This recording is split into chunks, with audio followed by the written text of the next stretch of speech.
in order to have a relationship in today's day and age, you have to be very attractive, whether you're a man or a woman. People don't need you as much as they did even a generation ago.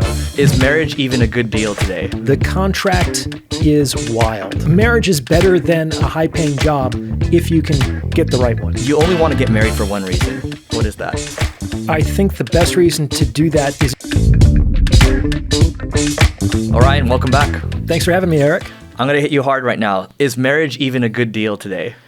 Well, it depends on which side of the contract you're on. It can be a fantastic deal if you position yourself appropriately. Like, the contract is wild. The fact that you could potentially enter into an agreement with somebody who is significantly higher net worth than you by orders of magnitude, and after you put in a number of times, for no fault at all, you can pull the ripcord and take half with you, is completely absurd to me, especially given the fact that that person could then get married to somebody else the following day. Like, there's absolutely no cool down period. People can get married 2 times, 3 times.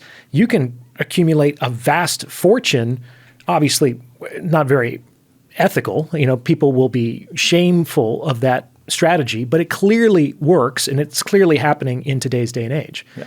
So it's probably, a marriage is better than a high-paying job if you can get the right one.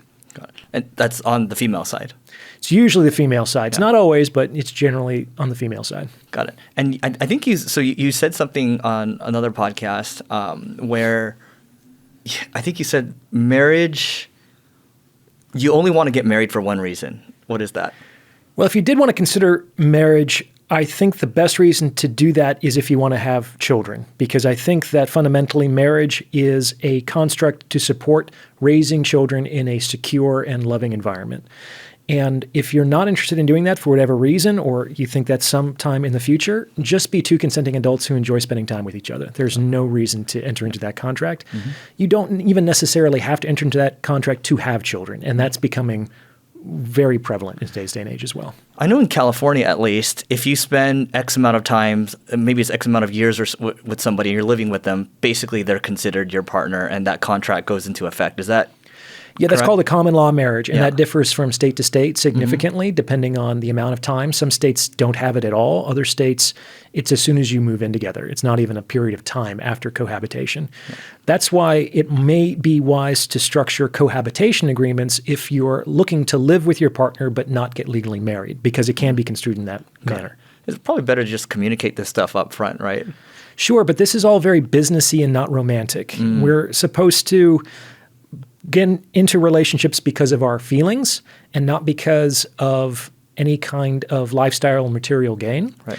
And talking about the end of a relationship while you're in it sounds like you're planning for it to fail, which is part of the reason why people shy away from that conversation. Yep. But you did say this on another pod too. I think with gay people, they're straight up with each other. They talk about all the business stuff up front, right? They often have to, because for better or for worse, there aren't a lot of models for what gay relationships are supposed to look like, because they were socially unacceptable for so long. And so a lot of queer people, they have to approach each individual relationship from a blank slate, where they have to negotiate all the terms. Who knows that we're even gay? Who do we come out to? Are we open? Are we closed? All these different aspects need to be addressed explicitly. Whereas a lot of straight people, they say, okay, you want to be my girlfriend? Sure. Do you want to be my boyfriend? Great. And they think that they both understand what they mean by that. Mm-hmm. And so that's one of the things that I think that straights can learn from gays and queers, is that it's a good idea to kind of discuss some of these attributes of the relationship more explicitly, because chances are the way that you view the relationship isn't going to be identical to how your partner views it. Got it. But, at the end of the day, though, it's still a contract, right? And it is a business deal. How should men approach it with women, if we're talking heterosexual here? Like, how would you approach it, I guess, if you were to broach the subject? Well, I just don't see myself getting married in the legal sense. Mm-hmm. Like, I don't think that it's a very good deal. If I were somehow courted by some sort of heiress who was worth, hundreds of millions of dollars or billions, I might consider the proposition. But in the vast majority of cases, I'm going to be dealing with women who are going to be significantly lower earning Yeah. than I am. And so I just see it as a lot of risk with not a lot of upside. Like I don't see what privileges wait for me on the other side of the marriage contract. I just see a lot of risk and responsibility. Right. And I think that's fair. There is a quote that sticks with me, though. I was with a group of business people talking about it. And, younger guys, I think it's, we like to go, party, play around, sleep around, right? But then as you get older, you start to realize maybe that true depth is not really messing around. It's maybe committing to one person, going deep. What's your take on that? Sure. I think that it can be useful to sow your wild oats. And I think that often when guys don't do that, they have midlife crises. I've made episodes about that, where you get a guy who right out of the gate starts to be very responsible, does the right thing, puts a ring on the finger, devotes himself selflessly to his wife and children. All of his time, all of his resources go to them. And then he's now 45. He might be in the prime of his life. He might be very attractive. And he thinks, well, when do I get a slice of my own life? Like all I've done since I became an adult was to serve and devote myself to other people. What about me? And I think that's a fair question to ask. Yeah. And if you've never seen if you've never been sufficiently disappointed by just sleeping around, that's going to potentially hold an allure for you as a man. And it's sometimes necessary to allow something to shrink to first allow it to expand. Sometimes you have to do a lot of it so you can kind of get it out of your system. Right. Not always, but I think that's certainly something that a lot of guys do. Dan Bilzerian's kind of going on a podcast tour right now where he's talking about, hey, maybe it's good to just commit to one person. Right? I saw that. Yeah. I saw him a little bit on Chris Williamson the other day. Yeah, that's it. And, there's certainly something to be said about learning that lesson for yourself. It's sort of like a rich person going on TV and saying money isn't everything. To folks who are just trying to get by, they might roll their eyes at that. Yeah. So Dan has lived a life of sexual hedonism for the last decade. Of course, he's gotten to the point where he can say this isn't where it's at. But most guys have never even approximated that level of optionality. So they might have to learn that lesson for themselves. Right. And I think that's completely fair. But yeah, going back to it again, I do think it's a business deal. You know what's been effective when I do talk, like let's say I'm dating, the way I bring it up is you can either have the government create the contract or we can create the contract. Which would you prefer? And then at that point, they're like, oh, okay, yeah, I'd rather create the contract together. Yeah, that's what I've coached a number of men go through the prenup process. And one thing I tell them is that everybody already has a prenup. Yeah. And that prenup is the pre-existing marriage agreement that has been drafted by your state government. And the odds that document that has existed for decades is going to be custom tailored to your specific needs and relationships is functionally zero. So you already have a prenup. The idea is it one that you wrote or is it one that somebody wrote for you? Got it. And just to sit on this one a little more, you mentioned a couple of states. I guess if you're familiar with this, which states would be the most restrictive when it comes to marriage? Restrictive in what sense? Restrictive in terms of like, the day you move in, you're considered married. Oh, geez, I don't know that off the top of my head. Yeah, Sorry. that's totally fine. I want to go in a different direction. We can kind of jump around here. I have a couple of anecdotes to share with you. And maybe this is just an LA thing, but so let's say, there are, this is not let's say, this is a real story. So there are 9s and 10s in LA, right? And they're in relationships and, they have dinner with each other. It's a bunch of beautiful women, right? And they're bragging about how they're getting paid by other men for sex, even though they're in relationships. So they have secret sugar daddies. Is that what you're saying? Yes, but it seems like it's a prevalent thing here, and I just want to get your take on it because I was shocked when I first heard this. I'm not particularly surprised. Yeah. I imagine that it would occur more in liberal city centers like LA. I'm sure it's happening in New York as well. And what about this do you find particularly shocking? The fact that they're keeping it a secret, I think more so that the fact that they're bragging about it to their other girlfriends. I think it's one thing to keep it secret, but it's another thing to openly brag. That means it's more prevalent, and I'm kind of going in, I'll go deeper on this, but sure. Yeah. Well, I think it might be kind of a female form of lad culture in the sense of like sometimes guys get together and they brag about their body count and their sexual exploits. Yeah. Except that women are bragging about how much resources they're extracting from their men, which I think highlights the fact that men and women basically go to the sexual marketplace for different reasons. And so what's the reason for men? Well, men fundamentally try to exchange resources for sex, and women fundamentally try to exchange sex for resources. Reversed, yeah. That's why they brag about the things that they brag about and not the other things. Got it. And you've talked about before, I mean, you said, or you didn't say this, but I think you implied that men tend to compartmentalize sex better than women. I think that that's true on the whole. Obviously, there's individual differences. Yeah. But yeah, I think that for a lot of guys, it's easier for them to have emotionless, commitmentless sexual relationships. Yeah. And if women are doing it, what do you think happens?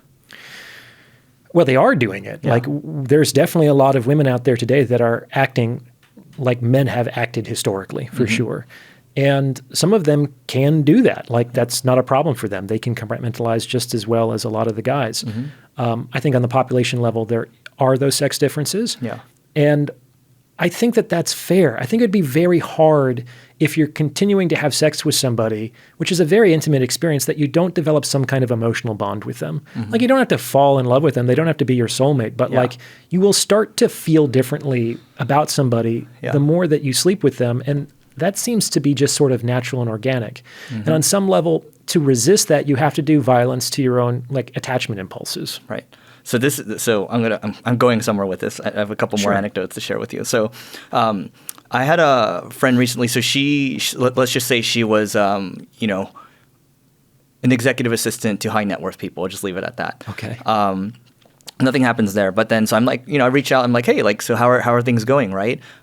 She's like, well, I put in my 2 weeks. I'm like, so what are you going to do now? She's like, well, I'm going back into the adult industry. I was like, wait, what? Like, you were in the adult industry before? Back in the adult and then industry. I'm like, wait, what? And so apparently she was in porn before, and then like she's back to escorting. And I'm like, wait, don't you have a boyfriend? And here we go again. And here's the thing: the boyfriend makes take home millions of dollars a year, right? Does very well for himself. I'm like, so he's okay with you doing this? And she's like, well, he actually brought up the idea that I quit and go back to doing this. Wow. And I'm like, why can't he just pay for your stuff, right? A couple $1,000,000, like you can afford, right, an allowance. And she's like, well, no, I want to feel useful. I want to do stuff, right? And so then I was like, okay, but then how do you compartmentalize it, right? So like so she's like, well, there's work sex and then there's partner sex. And work sex is compartmentalized. And then I go a little deeper. I'm like, okay, so of all the clients that you have, like what % are actually like, are you attracted to? Like, don't you see yourself maybe falling for any of them? Because if they become like a regular or anything. And she's like, maybe like 2% are attractive. The rest of them are like, I would never talk to them or see them, right? And so there's this whole concept of work sex versus partner sex. And where I'm going with this all is like, are sex workers kind of becoming normalized now? Because I saw like a longtime friend the other day. He's like, oh, I'm dating an OnlyFans girl. So it seems like, the institution of marriage is kind of going down, the rise of sex work. Like, well, what's your take on all this stuff? Well, it's interesting. I was doing a conversation with James Sexton on Soft White Underbelly a few weeks ago, and I thought I was tossing him a softball. I said, what do we call it when we exchange resources for sex? I was obviously reaching for prostitution, and he responded with marriage. So the idea that traditional marriage is not an exchange of resources, protection, and provision for, let's say, sexual access and or exclusivity is absurd. Like, that's one of the fundamental components of traditional marriage. It's probably one of the greatest resource allocation programs on the history of the planet. Like, it beats communism by far because it's existed in far more different parts of the world for far longer. Yeah. So I think that this can be taken to extremes and it can become, let's say, mercenary. Just like some guys, some players can get lost just in the game, in the conquest, and the sexual pursuit and the building up of numbers. Like, people can get lost on both sides for different reasons. Yeah, it's interesting because I'll go on these walks with my mom, and then one time we were just talking. You're talking about this with your mom? Yeah, it's hilarious. What does your mom think? So I was like, so mom, like, body count back in your day, when we started talking about body count, And she's like, it's at least 5x higher for women. And this is a woman in her mid 70s, right? And she's saying that. And I was just like, that's fascinating. But like the fact that sex work is seemingly becoming more normalized seems like maybe the body counts will probably even, the multiple will go even higher. Well, also, I mean, sex work really does exist on a spectrum from, let's say, you're an actress in pornography and or an escort or prostitute to, let's say, a sugaring type relationship or even to a traditional relationship where a young woman marries an established man. Like, I think that what we're really disagreeing about is where to draw the line, not that the line exists. Right. You know, so I spoke to a guy yesterday, a very successful guy, probably pushing 80 or so. So we're on the phone. It was only supposed to be a 15-minute call, but we went for 40. And towards the end of it, he's like, look, man, at the end of the day, he's like, I've been married to my wife 43 years or so. I have 3 beautiful children. I've stayed loyal, everything. But he's like, at the end of the day, Eric, and we can't say this in public, and he said this to me. I'm not revealing his name, so it's cool. But he's like, yeah, it's all paid for at the end of the day. No matter how you look at it, it's all paid for in some way, shape, or form. Sure. All men pay. It's one of my more popular videos. Yeah. And the more she likes you, the greater the discount. So in general, the less a woman authentically desires you, the more you will have to compensate her in other ways. I mean, just think about this woman you were talking to who's only authentically attracted to 2% of her clients. Like, of course she has to be paid because what else is she getting? Yeah. That makes sense. Yeah. Total. I wish you had a chart for this. I bet you that chart would do really well on social. Sure. Yeah. There's also something to keep in mind is that, like, women still want to be millionaires, right? However, in today's day and age, it might actually be easier for an average woman to get $1 from a million men than from $1 million from a single man. Like an OnlyFans. Exactly. Yeah. And that's certainly within the reach of even a modestly attractive woman who has an internet connection and a camera.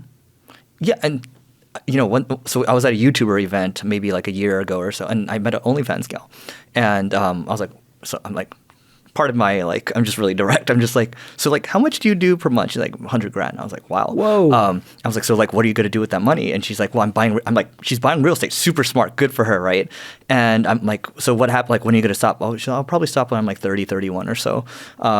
And yeah, to your point, that is reinforced. Like in my mind, I'm like, if I were a gal, I would definitely consider it. Sure. You know what I mean? This is why I think so many women find that work empowering because you can take, I mean, the margins are insane. All you have to do is an internet connection and to take your clothes off on some level. And you could be making millions of dollars. Like it would be very difficult to resist that option. Plus, you don't need to depend on a man. That's the other thing. Of course not. You just have him if you want him and on your terms, which is also part of the girl boss idea. Yeah. What's your take on the girl boss movement in general? It seems to be waning a little bit. Do you think? So I know that my friend is kind of, she actually wrote the book, Girl Boss. Oh, okay. But to me, it seems like, you know, I have other people that have similar names for their companies, they've changed the names, right? So to me, it feels like maybe it might be waning a little bit. Because I think there's more people waking up to the fact that maybe that's not such a good idea. It's possible. Like, I think that the meme is waning. Like, you don't hear that phrase as much anymore. But I don't know if women are any less interested in going out and being their own captains. As to take a metaphor from my book. Like women are still interested in going out there and having careers and being successful and making a lot of money and being self-sufficient. And I don't see any problem with that, but it does create difficulties in the sexual marketplace, especially around men who, for whatever reason, will not or cannot adapt to that. Yeah. So can you explain that a little more? Why is that a problem for, I guess, their women dating in general? Well, there's so many different reasons why. First of all is even though women tend to be very successful, they still tend to desire men who can improve their quality of life, which sounds pretty fair. But the better your life is, the harder it will be to find a man who can significantly do that. And those men are going to be desired by an inordinate amount of women. So the intersexual competition for those men is going to be absurd, and some of those men are just going to be happy enjoying their optionality with women. So there those women are unlikely to secure commitment or exclusive commitment from those men. That's one part of it. The second part of it is that really a lot of traditional relationships throughout history have been based on necessity. Men and women have had to get along because life has been very, very hard. And when life is very, very hard, they have to lean more on the complementary skill sets that they've evolved biologically and socially over hundreds of thousands of years. Right. And when we're liberated from necessity, people get together not because they need to, but because they want to, which is why in order to have a relationship in today's day and age, you have to be very attractive, whether you're a man or a woman, because people don't need you as much as they did even a generation ago. They have to want you if they're going to enter into a relationship with you, whether it's just for a night or for the rest of your life. And so we've seen a ascendancy in the importance of attractiveness in the last, let's say, 10, 20 years that has just been exponentially exacerbated by social media and like the Instagram optics. Yeah. And you're not just talking attractiveness, you're talking power, status, fame, right? That's all wrapped into attractiveness. Yeah, I don't just mean physical attractiveness, exactly. But what's attractive to men isn't usually what's attractive to women. Correct. Yeah. I mean, we want beauty, youth, chastity. Small Yeah. waists, big hips and breasts and all that jazz. Yeah. I mean, people have different types, but like that seems to be fairly universal. Mm-hmm. And they want resources, protection, right? It's even more difficult than that. Like, for example, the anecdote that you shared about the woman who's getting back into porn with the high-earning man. Yeah. So you might think, well, Orion, how does this work? Why is she going out and having sex with other guys when she already has the provider and the protector and the lifestyle? Right. Well, because there might be other things that are missing. Maybe there's excitement to be found in this kind of work. Maybe there's a little danger or risk. Maybe there is like a hint of jealousy that can spice up the primary relationship. Like, we needn't be so concrete when it comes to resources. A lot of the resources that people transact in relationships are emotional. Right. And this is why folks like, and people in general want what they don't yet have. That's what want means. It means to desire and to lack, which is why we desire it, because we don't have it yet. And that's why a guy like Dan Blazarian can spend 10 years having sex with who knows how many women and then say, well, what I really want is one person to devote myself to. Right. Whereas a housewife might want some danger and some excitement in her life, and so she steps out of the marriage. So especially in today's day and age, we're lured by the promise that we can have it all. Whereas I think in previous generations, we just sort of made peace with the fact that that's not possible, and you sucked it up. And that's just the nature of life. And you think a big part of that is just worsened by social media in general? Oh, yeah, absolutely. I mean, one thing that social media, Instagram in particular, has done is that it's gotten rid of small ponds in the sense that for a lot of history, it was enough to be a relatively big fish in a fairly small pond. Now there are no ponds anymore. Everyone is swimming in one gigantic ocean, which means that that guy is competing for the girl next door against every other man on the planet. Just one DM away. Exactly. Yeah. And vice versa for women. So it's not just enough to be attractive. You have to be significantly attractive in the ocean that is contemporary dating. Right. And you still believe, I think we talked about this last time, but you still believe that Instagram is still the best dating app for men more so than women? Well, it's definitely for both. I mean, they generally need to contract with each other in heterosexual relationships. It's a great dating app for men if you can get some decent following. Like most guys on Instagram, they have 100 followers and it's like their friends and family. Yeah. So that's probably not going to be as helpful for them. That guy could DM a woman with a blue check mark with 1 million followers and he will never, ever, ever, ever, ever get a response, right? It's certainly easy for women to attract a lot of attention on Instagram, especially male attention, because so much of our attraction is based on visual cues. The issue is that most women don't want to date their fans. They want to look up. You know, they don't want the doting followers. That might stoke their ego from time to time, but it might not be very emotionally satisfying. Right. It's interesting because the Instagram culture, there's let's just say a very prominent athlete. I'll just leave it at that. So very prominent athlete, and I'll tell you where I'm going with this. There's a couple other anecdotes I want to share, but he has a handler during games that will actively look at who's kind of just sitting around courtside, and that person will, if they find that person attractive, they'll like say, hey, like so and so wants to talk to you or whatever, and then the conversation just engages on it happens all on Instagram, not LinkedIn. LinkedIn's too professional, but I've had women shoot their shot to me on LinkedIn. Really? Oh, how'd that go? Well, it's a bit of a strange platform, Yeah. but that's where their connection happened. So that's where their opportunity existed, and they took it. Anything happen? Not in that case, no. Got it. Okay, so going back, so prominent athlete has a handler, gets to Instagram, so the athlete starts reaching out to these women on Instagram. And then what happens is, by the way, this athlete is married, has kids, crystal clean, profile. Like you would never guess it's this person, right? I guess where Are you suggesting that his wife doesn't know that he does this? I feel like she probably does. I'm almost certain that she probably does. Yeah. Okay. Why do we both think that? Because women aren't nearly as foolish as men would sometimes prefer to think of them as. Yeah. Like most women kind of know what's going on with their men. Mm-hmm. They tend to track their partners much more closely than men do. Yeah. And a lot of women aren't stupid in the sense that they know kind of what side of the bread their toast is buttered on some level. What does that mean? That means that the phrase I use in the book is that the vast majority of women would rather occasionally share a Ferrari than have exclusive ownership over a Honda. Yeah. So But no offense to Honda. I feel like a lot of them are, maybe it's like an unwritten contract. Maybe they're not saying it. You know what I mean? Well, sometimes it's wise to pretend that you don't see certain things. Like that could be the best move in that relationship. And the reason I say that is because my mom told me this, but let's just say a family member was prominent in the government.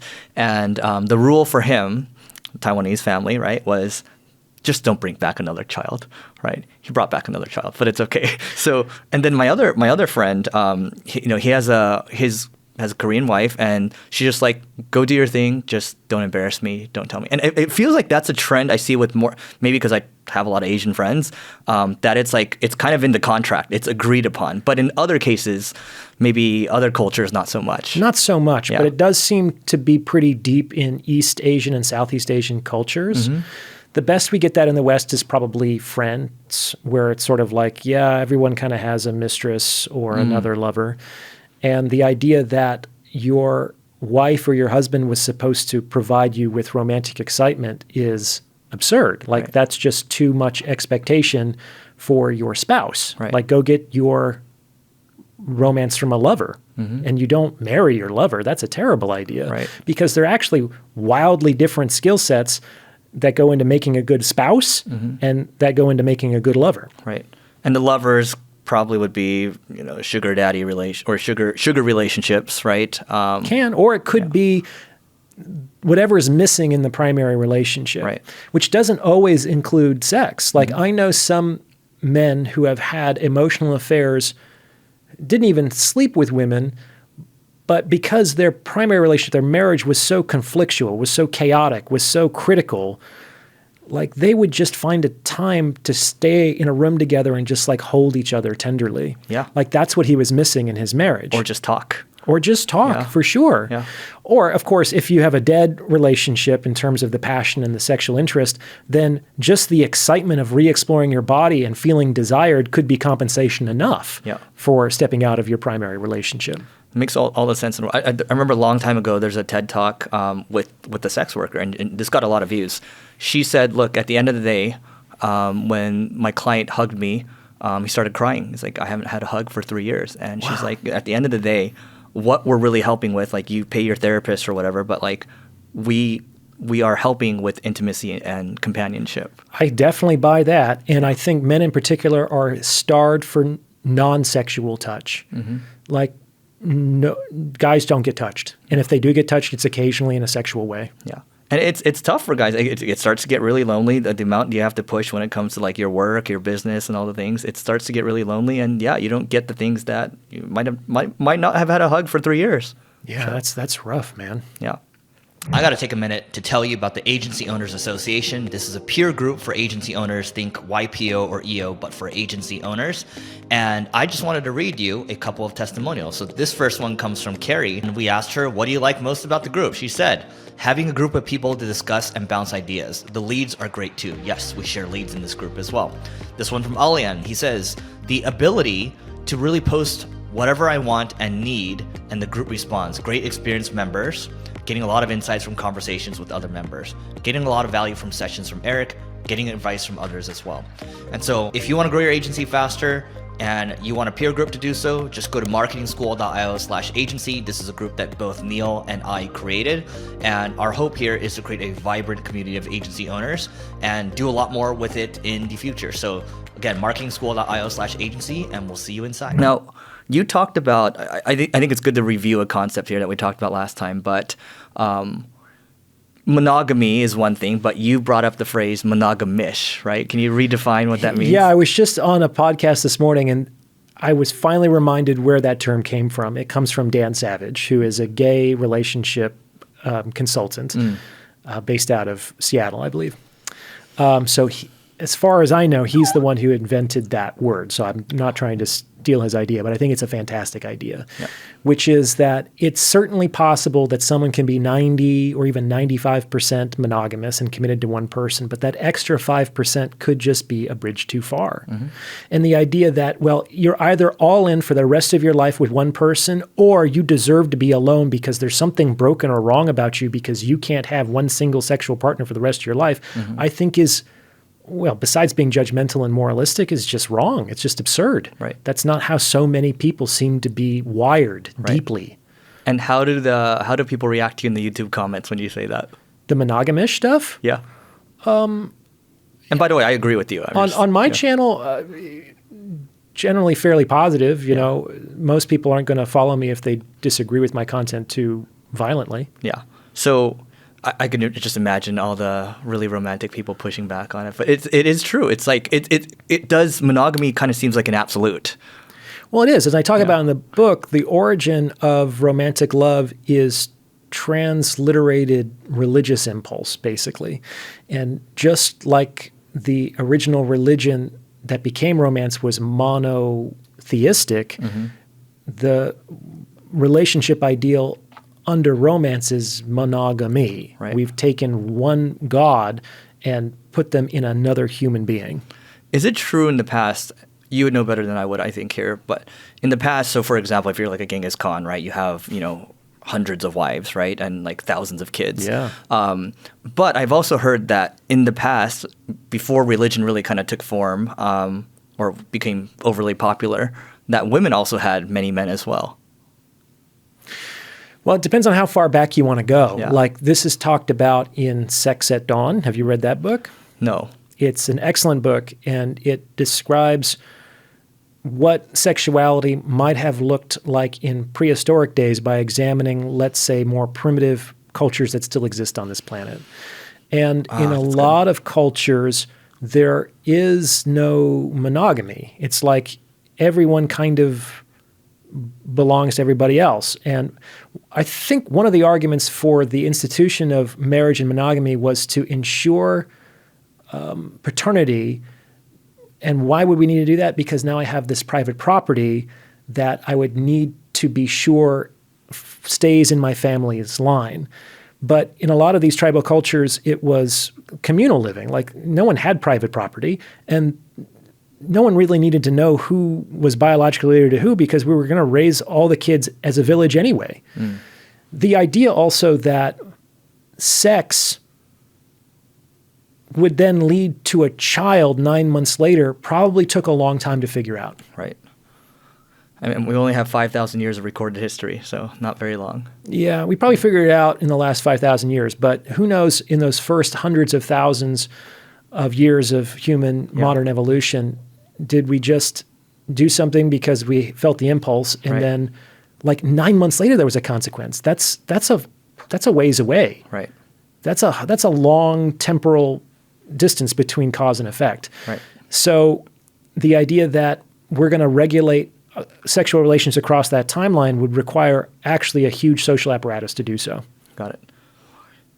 I guess while we're talking about the past, I mean, the institution of religion, I mean, to me, I'm not particularly religious. I'm more agnostic, but it seems to me that religion it's a great operating system, right? You get a lot of principles, a lot of wisdom for your kids growing up. Can be, correct.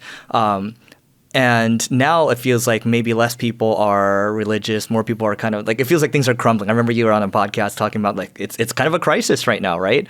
So do you think religion was like a net positive before? Do you think why is everything kind of crumbling? Why is everything crumbling? Well, I think there's been a number of crises with respect to becoming disillusioned with authority across the board, whether it's religious authority or political authority or medical authority.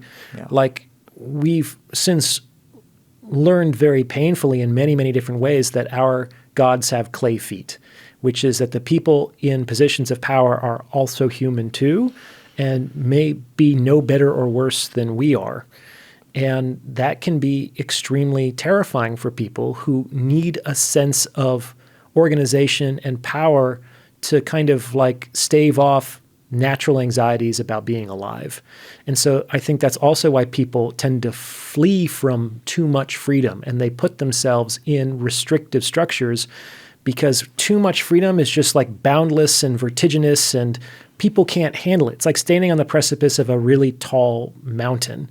Like, you get that flighty feeling in your stomach, and it's kind of exhilarating, but also really scary at the same time. And so people will continue to develop structures in which they can embed themselves more comfortably to stave off that sort of existential terror. Does that make sense? It kind of makes sense. I mean, it sounds like people would rather put themselves into prison than be free and take responsibility for themselves. Yeah. I mean, we tend to do that in lots of ways. Yeah. We're imprisoned of our own making the vast majority of the time. But it might be that we're not good without them. It might be that we need that structure that these prisons can provide in order to function successfully as human beings. So maybe sometimes prisons are a form of safety. Oh, absolutely. Yeah. Just like Shawshank Redemption, where after like 30 years, that guy gets released and he can't deal with life on the outside, and he just locks himself up in his room. He eventually, commits suicide. But like, you can get used to that comforting protectiveness of those four walls for sure. I want to give you a quote over here. This is actually retweeted by Naval Ravikant. Who's that? So he's a very prominent investor, probably a billionaire, invested in a lot of great tech companies. Okay.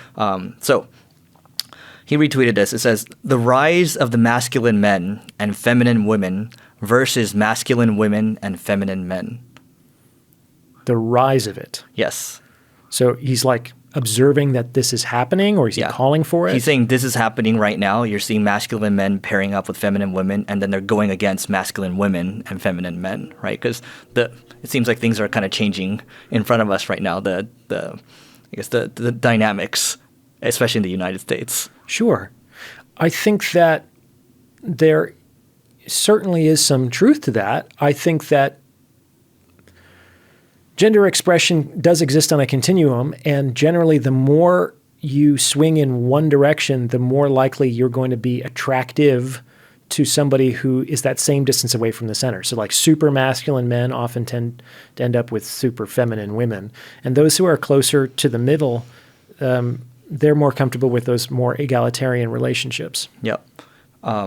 Maybe I'll come back to that in a second, but I don't want to listen. As you were talking, I'm just like, one thing that sticks out to me from the book, I was reading one of your chapters, and you talk about the concept of the captain, right? And also, how in some relationship dynamics, someone wants to have all the power, but maybe they don't want any of the accountability. But that can't happen if you're the captain. So can you define in your words what a captain is, and maybe we can go a little deeper there? Sure. So in chapter 2, I offer this extended metaphor of the sexual marketplace as a kind of pier where a bunch of ships are moored and captains are standing in front of them trying to attract passengers on board, whereas the passengers are walking up and down trying to find the best captain and ship on which to secure their passage, right? And if they like each other enough, they enter in some sort of negotiation process, and then eventually the passenger gets on the boat and they sail off to God knows where, okay? Now, most people we all start as passengers. As children, we can't really do anything under our own power. Some people never get much more powerful than that. However, some people decide to become captains, and the process of attaining to one's captaincy is a time-consuming, difficult, and often painful experience. It can take at least 10 years in the vast majority of cases. It is. But I think it's worth doing. Totally. You get that sense of self-determination and self-efficacy that comes from like, I can actually make something happen in the world rather than just relying on other people to do it for me. And I talk about how to become a captain, a person needs to accomplish 3 challenges. One, this person needs to build a boat, this person needs to learn to sail, and this person needs to plot a course. And I talk about what those 3 challenges mean with respect to the sexual marketplace in greater detail in the book. So once a person does those 3 things, and I'm using person as opposed to man or woman because technically these roles, captain and passenger, are gender neutral. Both, yeah. Women, especially in today's day and age, are encouraged and empowered to rise to their captaincy. Yeah. And they can also marry and be a traditional mother and housewife if they so prefer. So women actually have more optionality in the modern sexual marketplace than men do because they can be either passengers or captains. Yep. On the other hand, men don't really. Men can be captains or they can be left on the dock. They can't really be passengers because the idea that a woman is going to work for 10, 15 years to ascend to her captaincy so that she can care for an adult male dependent is loathsome to most women. And so those women just aren't going to be contracting with those men in the vast majority of cases. Right. So that's what I'm talking about with captains and passengers. Now, with respect to the second point about power and accountability, this is something that is really important to know. We all consider that any authority that thinks that it's above the law is corrupt. Like any king or politician who thinks that he can't be held accountable for his actions, we think that is disturbed and wrong, like morally. So one of the privileges of power is that it must divest itself of protection. Like legitimate power must be held accountable to the laws or to those that it serves. Otherwise, we think that it's corrupt. So it has to surrender the protection and be willing to be exposed to the accountability. But the same token is just as much a corruption if you have a protected class of people that suddenly become empowered. Like a powerful person has to give up that protection. Otherwise, it's corrupt. But if you're protected and you rise to power, that's also corrupt. Because on some level, you're saying that I want to retain the privileges of my protected status and my immunities, but I also want to participate as a powerful player in society. I want to have my cake and eat it. Well, clearly, everybody wants to do that, but we don't have as much of a problem saying the powerful can't be protected than the protected can't be powerful. So what would be okay, if I think about relationships, right? So in some cases, you might date someone who wants to make all the rules, right? But when it comes to taking accountability, providing and everything, oh, nope, that's all on you. Right? Sure. Well, no, this is another way of looking at it like this, is that if a man and a woman have nothing and they build a life together at 21, they are like co-founders of a startup. Yes. They are equal partners. They deserve equal rights in the profits and the responsibilities and the direction of that relationship. Why wouldn't they? That's one way.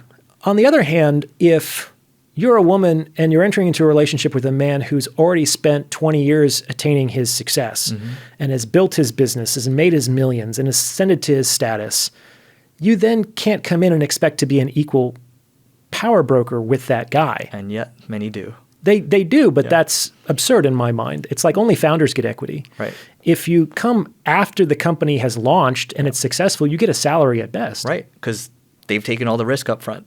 Of course. Of course. And that's why they're there.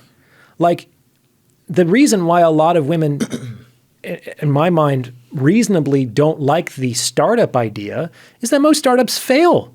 Like, I wouldn't feel comfortable hitching my horse on a lifetime scale to a guy who hasn't even made his first sale yet, you know?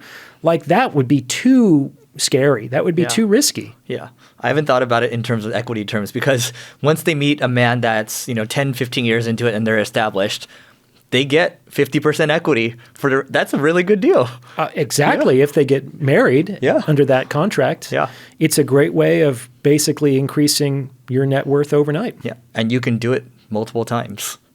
Yep.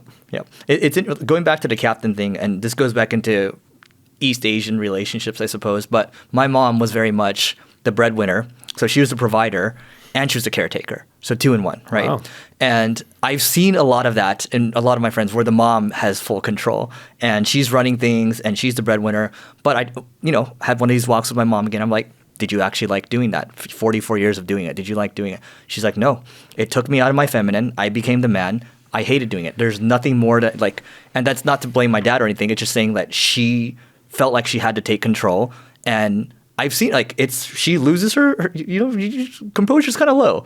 But I've seen that not just with her, but in multiple instances. And I'm just like, in my mind, the patterns are there. It's like, maybe it's not such a good idea for the majority. Well, yeah. And I imagine, I don't need to pry into your family history, but that probably led to some conflict between your mom and your dad. Oh, all the time. Well, yeah. Okay, there you go. Yeah. So behind 95% of all relationship dysfunction is a belief, one single belief that exists in the mind of at least one person in that relationship. And that belief is, I'm giving and giving and giving, and I'm not getting enough in return. Yeah. That, whether it's formulated in exact language, that's the sense of it, is that I'm giving more than I'm getting, and this is getting old. Yeah. And that's what leads to arguments. That's what leads to sexual withdrawal, infidelity, all kinds of naggy, nitpicking, critical behavior. It all comes down to the fact that I feel like I'm being cheated because I'm providing more value than I'm receiving. Right. And of course, if relationships weren't transactional, this wouldn't matter. Totally fair. And this actually goes well into your concept of the adorer and the adored. And it just dawned on me maybe a couple months ago, I realized, holy crap, I think my mom was the adorer. Like, why else stay in the relationship? Yeah, that's a tough one. Yeah. I mean, there might have been very strict cultural censures against divorce. Especially East Asian. Yeah. Yeah. That might be changing today. I wonder if that was happening in 2024, if she would have stuck around. Probably not. Probably not. Yeah. So you have, I believe this is in one of your videos, but you talk about why women are the better adorers. And maybe we need to redefine it again. In your definition, what's the concept of adorer, adored? How does that work? Sure. Well, I talk about the balance of attraction, which basically starts by positing that it's not possible for two people to like each other exactly the same amount, which means that in any relationship, one person likes the other person more and the other person likes the other person less. And it can change. It can change, absolutely. But in general, over time, dynamics tend to become kind of routinized. So it's pretty rare if you're in a 10-year relationship that it's going to have wild swings from one day to the next. It's interesting because I asked one of my good friends that we were FaceTiming today. I was like, so like, which one is, I was using your phrase, like, who adores the other person more? She's like, well, he's like, it changes. It vacillates. I was like, oh, I'm going to bring this up to you today and get your thoughts. I mean, it can, but again, over time, relationship dynamics become more and more ossified, for better or for worse. That provides consistency, which makes the relationship more efficient, right. But it can also make it stale, predictable, and rigid. So there's trade-offs to everything. Right. In a long-term relationship, for there to be a wild swing in polarity, there generally has to be some big major event. Like one person has to get caught cheating. Yeah. The other person has to get a promotion, and now they're earning significantly more and their career is taking off, but the other person's isn't. Like there has to be some big bellwether moment in the relationship to really change that underlying dynamic. Right. And you just mentioned the word polarity. And one thing that stuck with me with what you wrote is, even if you're tall, rich, high status, you can still fumble a relationship. Oh, yeah. I mean, being tall doesn't make you better at relationships, man. Like, I don't think there's anything that being tall is good for except reaching the upper shelf. You know what I'm Dunking. saying? Like it doesn't make you a better lover. It doesn't make you a better spouse. It doesn't make you a better human. It doesn't make you a bad partner or a bad spouse or a bad human. It's just like there's no correlation. That is a bad metric. But rich and high status matters. Those matter a little bit more. Yeah. Height does matter to a certain extent because it could be an indicator of good genes and reproductive viability. So let's not put height down too much. Yeah. But I do think that height in particular is being overemphasized in women's selection process these days. And what I'm getting at here really is, so even if you're high status, you're rich, you're tall, you can still fumble a relationship because you kill polarity by overinvesting. Oh, that's certainly true. Yeah. Like just because you're confident and competent in, let's say, the professional domain, that doesn't necessarily mean that you're going to be competent and confident with women or with relationships. Those are radically different skill sets. Right. Like you try talking to your woman like you would talk to a business associate. In the vast majority of cases, it's not going to go very well. Yeah. The underlying principles might actually be fairly similar, but you have to be able to code switch is what I would call it. Right.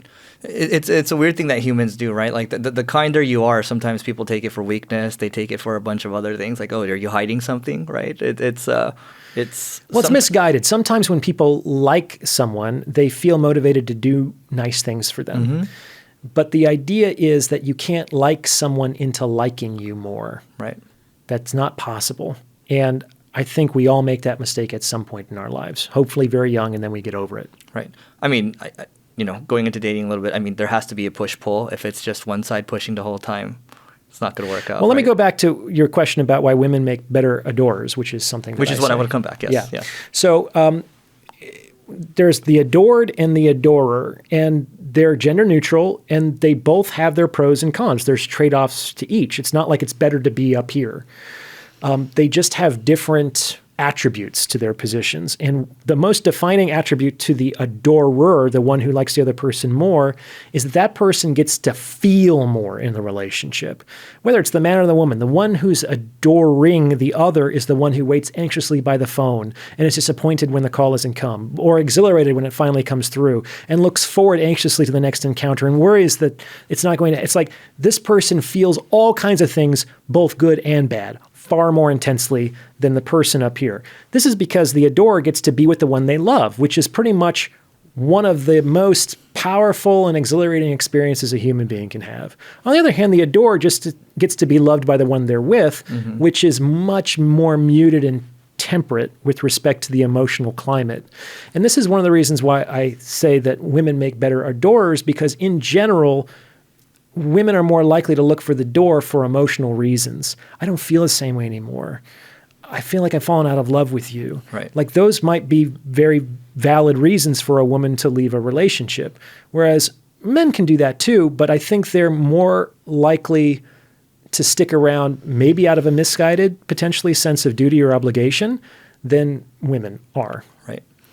All right, quick note. This is about my company. It's called Single Grain, and Single Grain is an ad agency where we're focused on driving innovation. And so I want to talk about a couple of new strategies, and if you need help with marketing, great. If not, here are a couple of new strategies that you should try out. One is programmatic CRO. So we are doing programmatic conversion rate optimization on our site. We're building products that will automatically optimize your site to increase conversion rates. We're also auto-optimizing, auto-updating from an SEO standpoint. And we're constantly thinking about what else we can do in terms of enriching the visitors that are hitting your website and also tailoring custom messages for them using AI. And so there's a handful of things that we're doing from a marketing standpoint, and our mission is just to drive more innovation. So if you want to learn more, just go to singlegrain.com, grain like rice. So singlegrain.com to learn more, and we'll see you inside.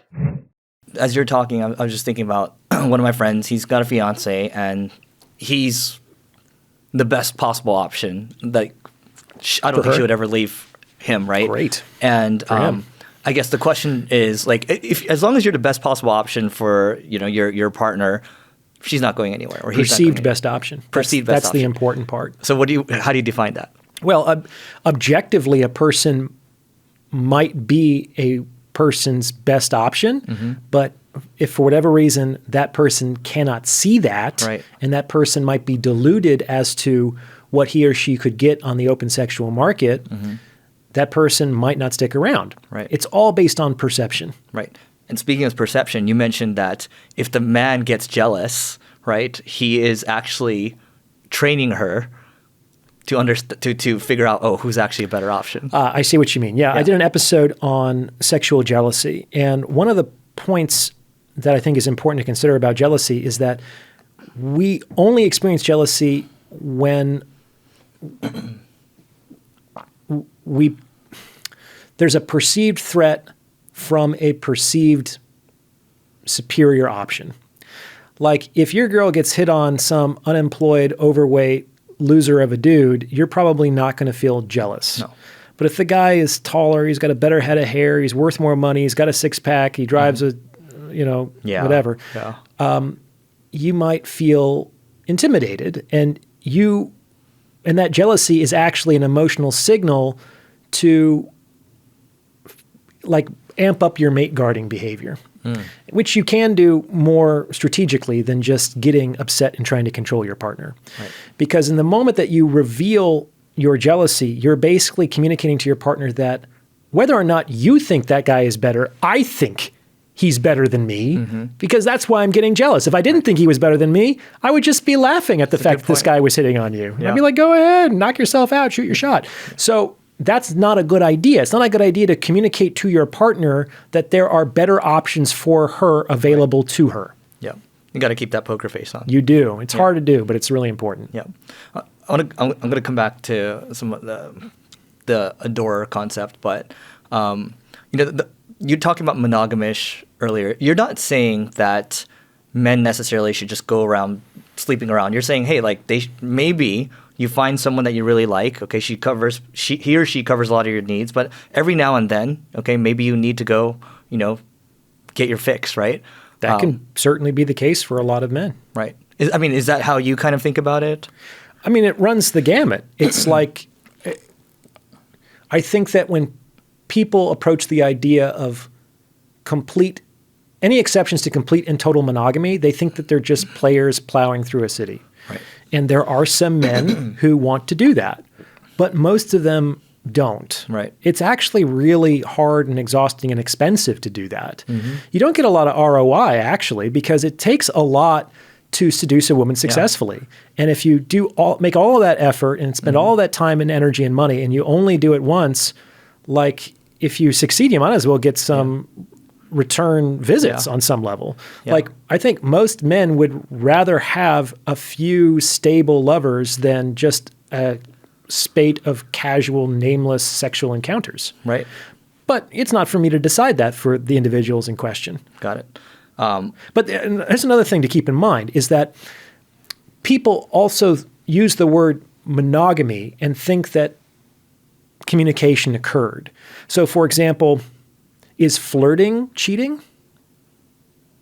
Depends. Well, yeah, that's kind of my point. For some people, it's just a harmless pleasantry that makes my day a little bit more exciting. For other people, it can be perceived as a betrayal of their emotional intimacy. Because it's emotional. Yes, exactly. Exactly. Yeah. So obviously, in this case, there's no physical or sexual dimension to it, but there's like a charge to the interaction that could be out of bounds for some person and could be very much in bounds for another. And so that could be an example of someone who's monogamish, which is, you're saying that in order to keep you feeling secure, I have to like pretend that no other woman exists on the planet and to never joke with them or to compliment them. Like that sounds pretty tough, but that might be how some people would prefer their relationships to function. It's interesting because a lot of this stuff that, I'm in a couple of these entrepreneur groups, and I will tell you that 50+% of people in relationships, both men and women, there's something else going on from what I've seen. Sure. And it's this is stuff that people don't want to hear in public, right? It's, no. You know what I mean? But it's like, you're talking about this stuff, other people, I think it's coming to light more. Sure. I think there's also a little bit of hypocrisy or maybe just misunderstanding between men and women on this regard. It's like almost every woman I know has a plan B. Yes. If not a plan C, D, E, F, and G. Oh my God, so yes.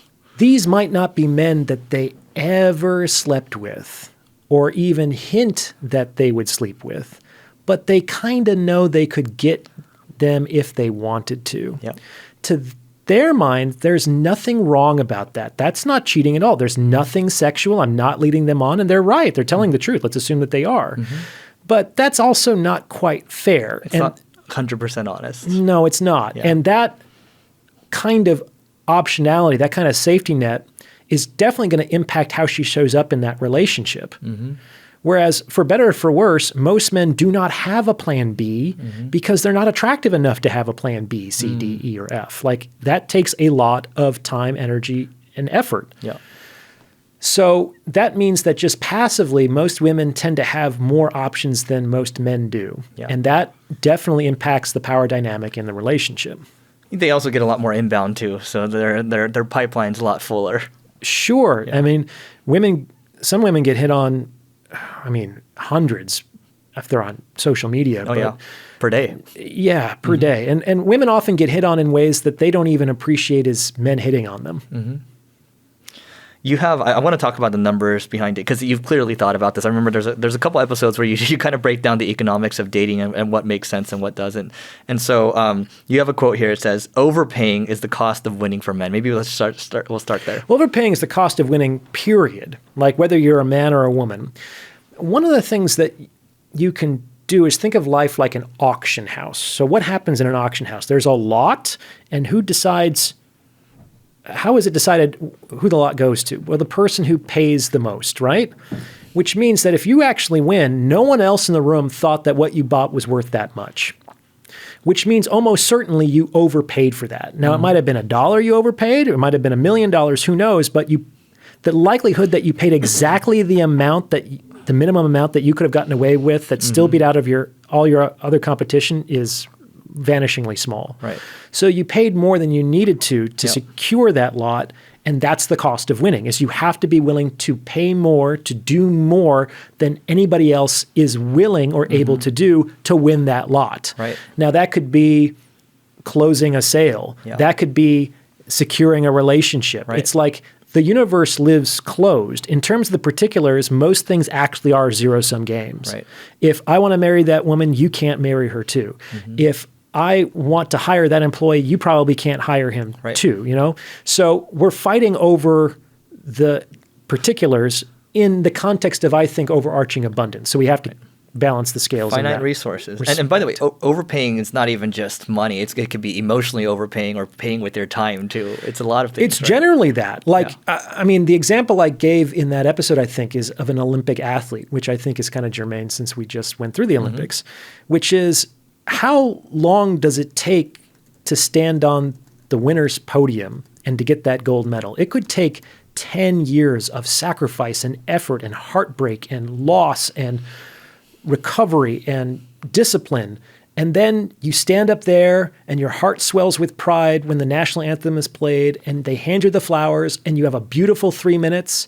And then a week later, the feeling is gone. Yep. It's like, how the fuck are those 10 years worth those 3 minutes on the podium? Right. There's no way it's worth it.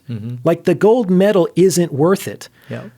So unless you consider the gold medal to be the pretext for that 10 years of self-improvement, like that's the only way that the gold medal might be worth it. And you see that the real reward is the opportunity to grow and to evolve and to become better, not the prize that is ostensibly handed to the winner on the podium. More so the journey. Yes, I know that sounds cliche, but it's actually true. Got it. And you talked about how traditional dating doesn't make sense for, especially for a high status man. Your time is very valuable, right? And then you kind of broke down like, okay, you're gonna go on these dates. Maybe you're paying a couple $100 or so, and it starts to add up. It's like, but then there's no guaranteed anything even after the third or fourth date. So then what happens? Yeah, I talked about this in a 3-part episode that began with one called "Why Successful Men Use Escorts." And I wanted to talk about it from that perspective because I have worked with a number of successful, high status, emotionally secure men who use escorts. What percent? Of my client base? Yeah, of the super successful ones that use escort. And can I guess? Geez, I don't know if I have a number off the top of my head, but you can certainly guess. Above 80%. That seems a little high from my perspective, but maybe I have a small sample size. Okay. How big do you think your sample size would be? In the super successful cohort, Yeah. maybe a couple hundred people that I've worked with directly. And what would you define as super successful? Worth tens of millions of dollars. Okay, got it. Right, continue, please. I think that it's probably closer to 50%. Okay. But I still think much higher than most women think or our society accepts. Yeah. Like that's 50 is still high. Yeah. 50 is half of successful dudes are hiring women to have sex with them. So I talk about this in the context of why really attractive men and really attractive women are just priced out of conventional dating. People don't like the idea of any men, let alone successful men, paying women for sex. But they do it because it's cheaper than dating conventionally. Because their bottleneck is generally their time, which is insanely valuable. And the longer that they need to work through the courtship process, the more expensive that is in terms of their time, energy, and money, because they're also probably expected to foot the bill on all this dating. And like you said, there's even no reasonable guarantee that it will even lead to a single sexual encounter, let alone a sexual relationship. Right. And now we're talking that a person could spend thousands of actual dollars and tens of thousands of opportunity dollars to go nowhere. Right. And plus the power dynamics are a little different when the man is paying for escorts. It's here are my resources, and I just Yeah. I mean, versus the other way, traditional dating, it's reversed. it's in what sense? So traditional dating, maybe it's not reversed, but in traditional dating, the woman has more of the power, and she's the gatekeeper. Of sex, yes. Yeah. Now, if it's just a transaction, then the man has more power because they're the gatekeeper of the money. It's true, but even in conventional relationships, it can flip around because men are the gatekeepers of commitment. They're the ones who get down on one knee. It's not the women.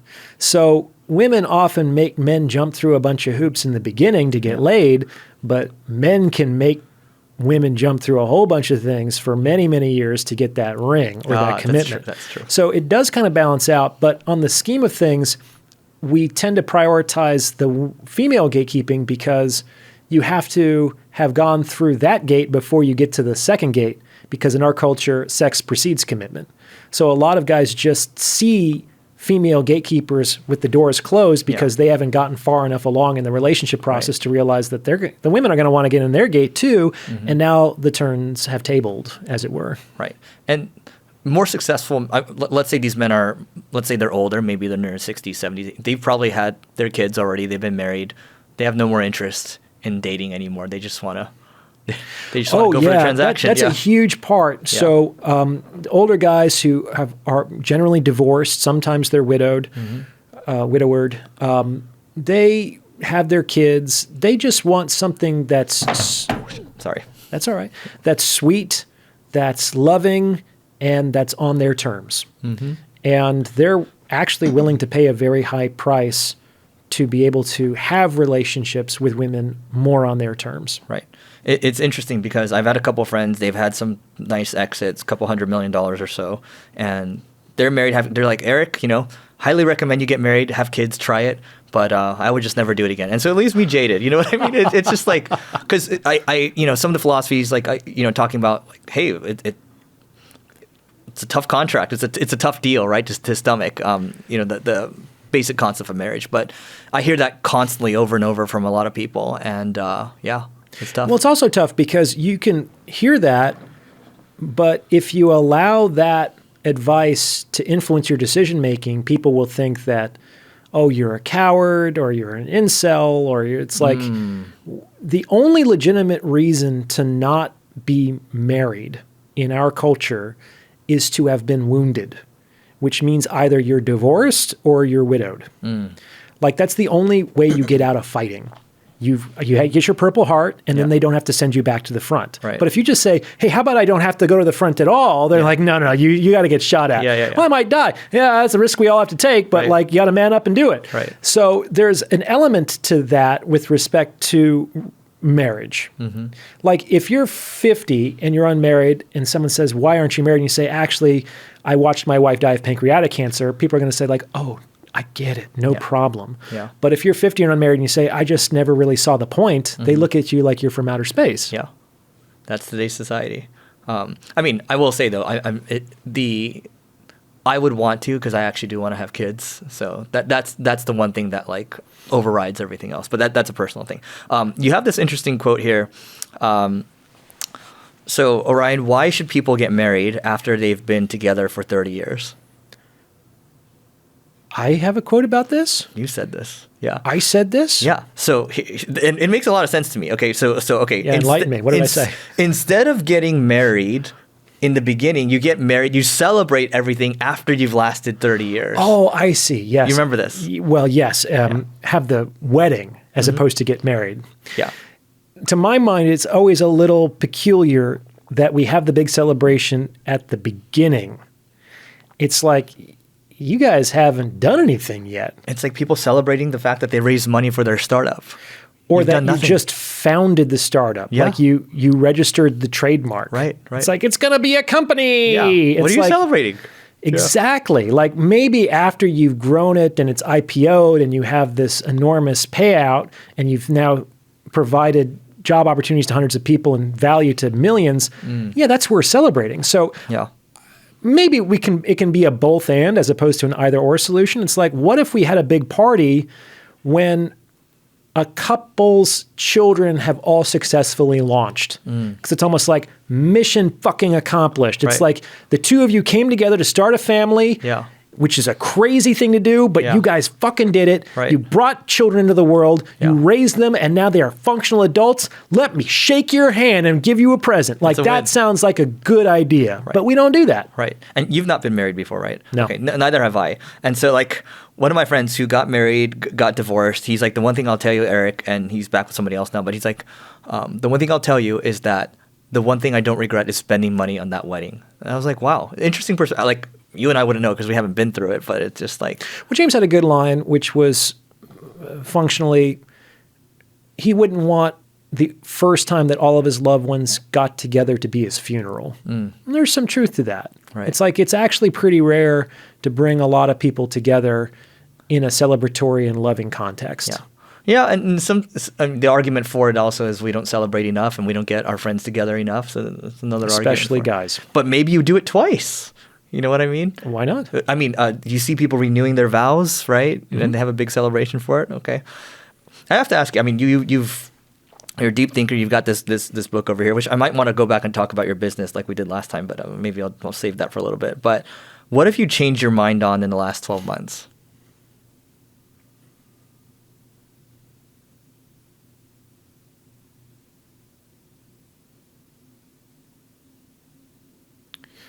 Well, here's an example. So I worked really, really hard for a very long time. There were years where I was working at least 110 hours a week without a single week off, year after year after year. And I was very focused and driven to create the life that I'm more or less currently enjoying. But while I was doing that, I often had this fantasy that once I became like successful, like once I made enough money, then my dream was I wanted to just not work for a month and go to Japan. Like that was my fantasy. And I wanted to not just go to Japan for a week like a tourist. I wanted to kind of like live in Japan as much of a local as I could. Right. I don't know why this was my fantasy, but it was my fantasy. And I thought about it for years. And at some point I was like, I kind of owe it to myself to try this out. So I reached a point where this was sort of like my victory lap. And I said, great, I'm going to take a month off, which I haven't done in 2 decades. And I'm going to go to Japan and I'm going to just not work. And I'm just going to be, and I'm going to see what that's like. And I went crazy in like 2 weeks. Like it was very, very hard for me to just be. And I realized that that is not the goal that I should be striving toward. This idea that, I'll just have this passive income and I'll tool around the world and just live a life of leisure and or self-motivated inquiry. Like my life was going off the rails. To go to that prison metaphor before, it's like I need my routines. My routines stabilize me emotionally. They keep me healthy physically. My relationships ground me. They give me inspiration. My work gives me purpose and fulfillment. And I thought I was rewarding myself by taking all those things away from me. Right. And much to my surprise, I was floundering in a matter of days. Like within 3 weeks, I was just like, this isn't working out at all. Yeah. So I was really wrong about kind of what the goal of my life was supposed to be, or the reward for my hard work was supposed to be. I think it's good perspective, and it's good that you got to realize this sooner than waiting until retirement. Because I think what we all wanted when we were younger was, I want to be on the beach. I don't want to be doing anything. You want the beer commercial. I don't want any responsibilities. And then you realize, like, no, like it's actually about what you contribute to the world, and also because it's fun. I love what I do. And it's all self-motivated and self-directed. I've been an entrepreneur for 20 years. I don't do anything on any given day that I don't want to do. Mm-hmm. It's wonderful. It's fun. It's fun. Yeah. It's exhilarating. No 2 days are the same. Yeah. I've learned so much because I've had to wear so many different hats. Yeah. Like I've grown. I've contributed a great deal of value to other people, I hope, in the process. Yeah. It's been so rewarding. Mm-hmm. I love it. Like I don't want to ever stop doing it. Yeah. You know what? We talk about this sometimes in business people circles, and we're like, the greatest scam is saying that you complain about having to work all the time, but the reality is work is actually so fun. But they tell their wives, oh my God, babe, I'm gonna have to stay in longer, but they're having a blast. I mean, that's great if that's actually true. I think most people are not in that position. The vast majority, no. The vast majority are just grinding. Yeah. And they're making the best of their situation for sure. But to your point, it takes 10, maybe 20 years to build this up, and nobody wants to do that. Nobody wants to go through the pain. Everybody wants to win. Nobody wants to repair. Oh, yeah. No one wanted to help me in the process, too. Yeah. Like when I needed the most help, nobody was interested. Now I'm fairly successful and sufficient, and the help is coming out of the woodworks. Yep. It's like, you're 2 decades too late, my dude. Oh, now you want to help me, right? So I have a couple more. I have a lot of good one-liners here from you. So great. The cost of being in love is giving up control. You can't have it both ways. Like the feeling of limerence, of being in love, is like an exhilarating, out of control, topsy-turvy feeling. And it really is. It's like a person who is struck by Cupid's arrow, let's say, like everything goes out the window. Like they will quit their job. They'll leave their family. They'll change their religion. They'll do all kinds of things that are out of character because it's almost like all the rules no longer apply and they stepped into a parallel universe that has different laws of physics. If you all want to have that kind of emotional exhilaration, you have to surrender control. It's like part of what makes roller coasters thrilling is that you're being taken for a ride. You can't be riding a roller coaster while simultaneously dictating how the roller coaster progresses. Right. That doesn't work. Mm-hmm. You either sit there and you get taken for a ride and you do the loop-de-loops and you wee and all that jazz, or you design the roller coaster. Yeah. I'll tell you a story here. One of my friends, so he's in Europe, and then this beautiful woman walks by, and then she kind of judgmentally looks over and it's like, what kind of watch is that, right? And then it's like, he's like, well, he answers her, and then he in his mind, he's thinking, oh, is she like a hooker? And so he's like, well, so tell me what you do, right? They're kind of going at each other a little bit. So they end up talking about this book, and this is all connected. Starts talking about this book, and they get to talking, and then, as she's leaving, she gets in this gold-wrapped Lamborghini. You hear the book playing on blast. Audiobook goes off, and then turns out, by the way, she's not a prostitute. The company she runs does $1 billion a year in revenue. Nice. Okay, and she's separated from her husband, right? But the whole premise of this book it's called Reality Transurfing, and it's all about giving up control. It's all about surfing the wave, and the whole what stuck with me, because when my friend explained, I'm like 11 hours into the book, but he's like, yeah, you know what? The more importance you place on things, the more you try to control things, the more it gets away from you, versus letting it go with the flow. Sure. I made an episode a long time ago that was called Hold People Like Sand. And I think that's the right attitude to have towards your relationships. If you try to really squeeze sand, it forces its way through the cracks in your fingers. Yeah. If you don't hold it at all, it just spills out every which way. So you kind of want to hold it gently. Yeah. Too much control and you lose what you try to keep. Too little control and it's never yours to begin with. I want to come back to the dating thing in a moment, but I just the way, so I have a friend named Alex Hormozy, articulates himself very well when he talks about business. I'd love to right? meet Alex. I've seen him on so many different podcasts, and he has yet to say something that I disagree with. Yeah. He's great. His wife is amazing too, Layla. But you articulate yourself really well. And I've asked him this before too. I guess,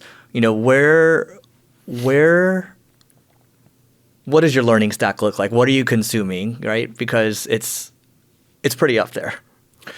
In terms of like, what am I reading? Yeah, I just want to know, like, the way you think, the way you articulate yourself specifically, like, where is that all coming from? Well, I think I've spent maybe 35 to 40 years preparing to answer all of these questions. Like, the vast majority of my life has been spent in study. Study for what? I don't know. I guess preparation for this moment that is unfolding right now, yeah. right? Yeah. But like, I was a voracious reader. I don't get a chance to read as much these days because I don't think that we should just consume. There comes a time where we have to create and produce. Right. And I think my decades of study and introspection are starting to pay off because I might have some perspective of value for other people. But when I do read, I generally read people who aren't alive anymore. Like, I stay away from current events. I stay away from popular trends. Yeah. If a book has remained enshrined in the literary tradition for hundreds of years, it's a pretty good bet that there might be something of value in that book. Right.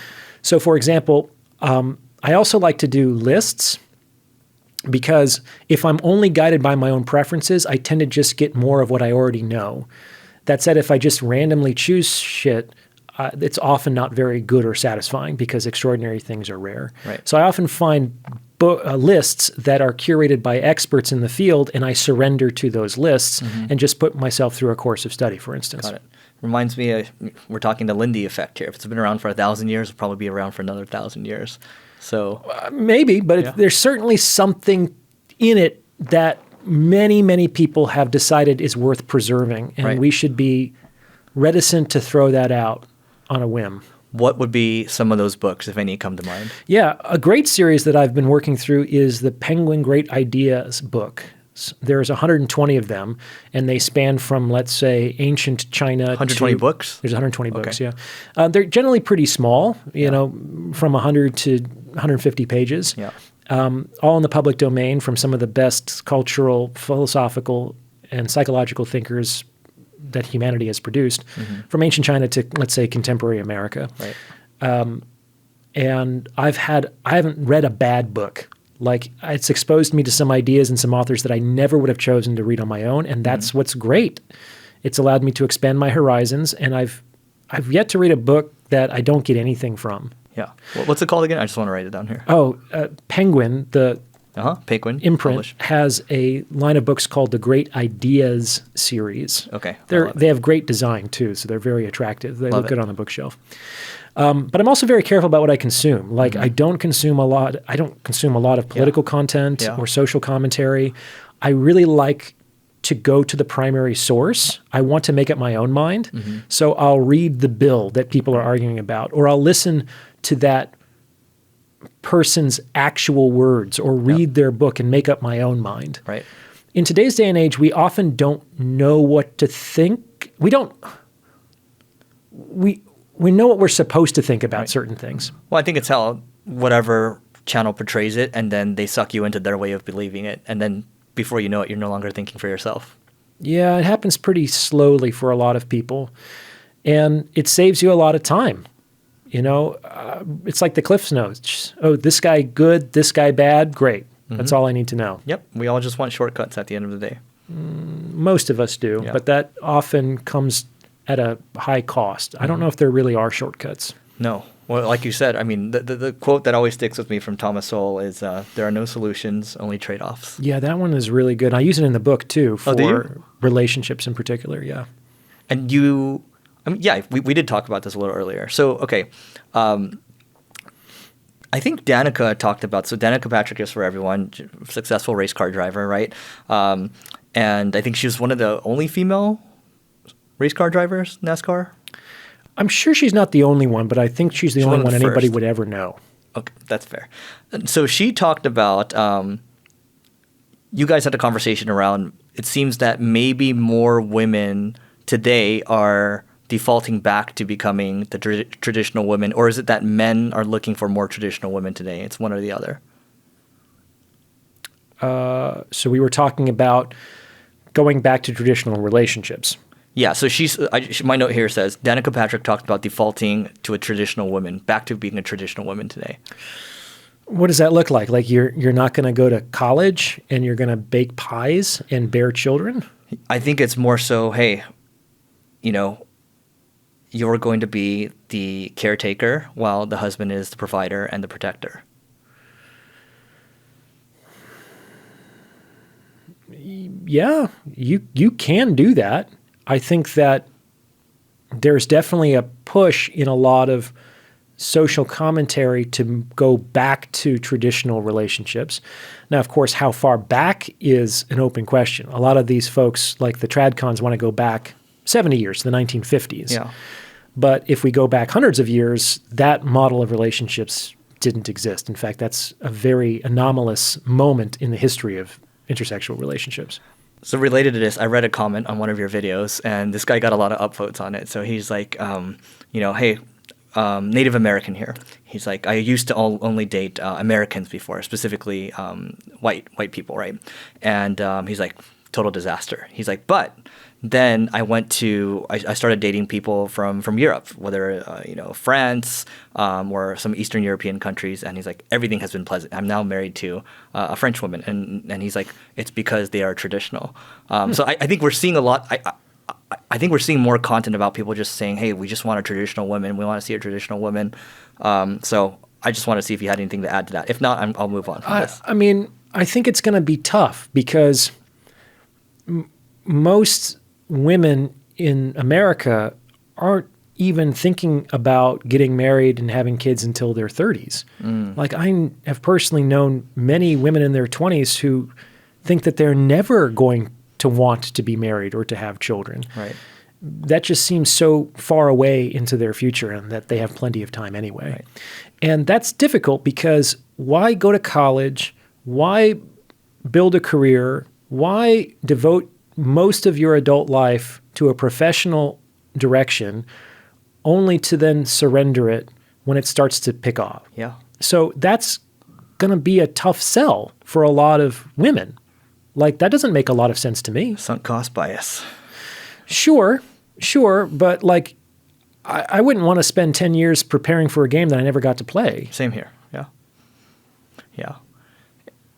I will say one thing. There's women I've dated in the past, worked really hard, have a great job, but mid-30s now. We might have talked about this before, but mid-30s now, and they're kind of lamenting the fact that they're not in a relationship, not married, no kids. Yeah. So again, trade-offs. I don't think there's any right or wrong here. I think it's just... Well, I think that what's wrong is the idea that women can have it all because nobody can have it all. Like we've just been saying, everything involves a trade-off. Right.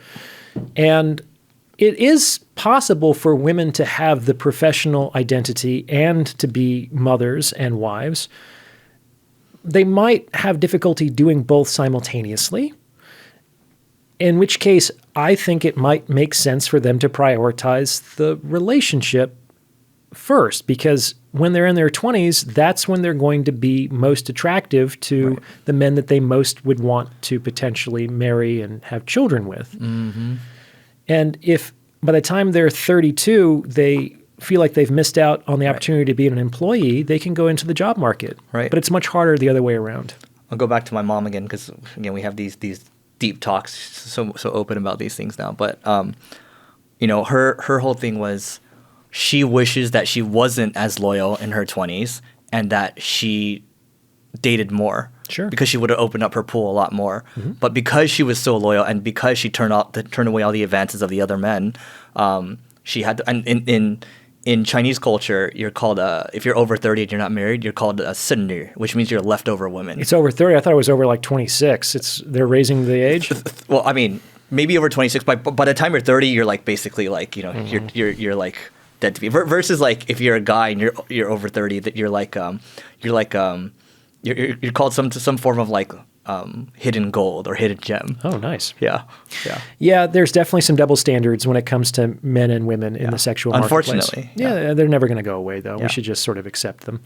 Now, what you were getting at has some truth to it. Like, I don't want to go back to the days where I had no choice, and it was just like the two women in my village, and the divorce was impossible no matter how bad the relationship got. And that's just what you had to do to make do with your lives. Like, that doesn't sound very fun or nice or satisfying to me. Yeah. Like, I like having options. I like being able to choose what works best for me. I think that is the basis to even make a legitimate decision. If you are constrained in your optionality too much, you're not really choosing. It's being chosen for you. Right. Right? Totally. 100%. You have one of the most toxic beliefs is that you get to be yourself. In a relationship, yeah. I was just talking about this. Yeah, I think that's responsible for a lot of relationship dissatisfaction. The idea that out there, like when I'm at my job, that's where I have to put it all together and be professional. When I'm working with my mom, I have to be a good daughter or a good son. It's like I'm always playing these roles out in the world. But when I'm at home in my relationship, that's where I get to let it all go. Right. I don't have to perform anymore. And I could just be myself, warts and all, and you're supposed to love and accept me no matter what. And I don't think that's true. And unfortunately, I think that belief can lead to some people treating their spouses or their partners worse than they would treat a random stranger on the bus.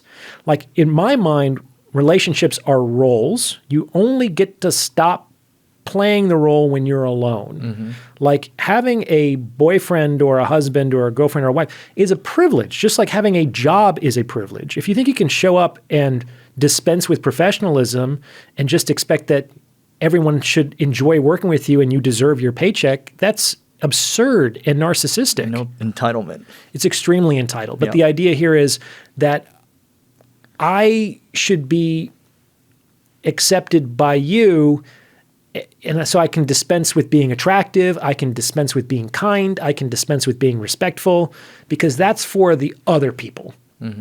I think it's a better idea to treat those closest to you better than you treat people who are further away. And that actually incentivizes people to be the best versions of themselves in relationship to you. Because you're in it for the long term with these people. So why would you not invest more? A lot of people, though, men and women, they throw all the good stuff in the early stages of the courtship to hook somebody, and then they slowly spend the years pulling it back. Right. When really it should be the other way around. Yeah, it's interesting, with a lot of people that own businesses, you keep working on it, you keep compounding it over a long period of time, but the whole thing is you're continually working on it. Whereas in relationships, sometimes we kind of just let it all go. I talk about that there are three distinct phases of any relationship. There's attraction, there's negotiation, and there's maintenance. But it's wrong to suggest that these are discrete episodes. It's not like we deal with attraction at the beginning and then never again, or we've negotiated the arrangement of our relationship and so we never have to renegotiate moving forward. In point of fact, all three of those phases interact with each other and can't really be extricated from each other completely. So I just separated them kind of conceptually to highlight the different features that they possess. But the idea is you must always remain attractive to your partner. Because I just wrote a script about this called The Lens of Attraction. Okay. It's been... The video script. Yeah, for a new episode. It's been remarked by, I'm sure, lots of different therapists that often the things that you're most attracted to in the early stages of relationships are exactly the things that drive you fucking nuts, like 2 years down the road. Like, what's that about? Like, obviously... the behavior hasn't changed. It's the same behavior today than it was 2 years ago. So why do you have such a radically different attitude towards your partner? And I think it's because everything that is done is perceived through the lens of attraction. And when the attraction is high, your partner is going to see what you do positively, generously. It's going to give you the benefit of the doubt. Is going to make the most favorable interpretation of your action. And when that attraction is low, that partner's going to be negative and critical and disparaging. Right. The same behavior. So let me give you an example. So it can certainly be the case that someone might say, oh, I love how funny you are. Like, you're so easy to get along with. And oh my God, you crack me up. Like, being with you is just a blast. And then like 2 years later, it's like, can't you take anything seriously? Mm-hmm. Like, are you just a clown all the time? Like, who are you performing for? Contempt. Well, yes. Yep. It's interesting because high and low attraction come with emotional correlates. The emotional correlate to high attraction is desire. For low attraction is disgust, which is, I think, a more visceral form of contempt. Right. Same thing. Someone might say, I love how driven and ambitious my partner is. Like, he gets focused on something and nothing can stop him. Yeah. 2 years later, all he does is work. It's like, I had to cancel our plans again. Like, it's like he should be married to that company. Oh my God. Yeah. It's like the exact same fucking behavior. Yeah. But because that person, in my two hypothetical examples, for whatever reason, didn't make the effort to maintain the attraction, thought that maybe that was just the initial stages of the courtship, that changed the interpretation of the behavior. You know, it's interesting. I've some friends that are married for 30, 40 years or so, and they kind of run their marriage like a business because the attraction was going down. And they're like, you know what? I mean, a business is an organization of people, right? So they started organizing like a business where they have like a daily walks, and there's a weekly date, there's a quarterly bigger date, and there's a yearly, extravaganza, right? How do you think about this stuff? It sounds very unromantic, which it is. And I think people can be very judgmental about folks who structure their relationships in that way. But I think it can work. It's a system. Yeah, like I said, there are trade-offs. When a dynamic gets established, it can become rigid and stultifying and boring and predictable, but it also can be very efficient. Right. Like, I don't want to have to renegotiate the gender roles every weekend. It's like, that requires so much communication and energy and time. Let's just do our fucking jobs and move forward with it. We'll get more done this way. Right? So I think it's really, really important to always date your partner, even if you're married to them. Like, women, don't ever stop being your man's girlfriend. Girlfriends inspire so much more joy in men than wives do, in general. Yeah. Like, girlfriends are fun. They're sexy. They're playful. They're spontaneous. They're attractive. You have a good time with your girlfriend. Wives have this connotation of being an obligation.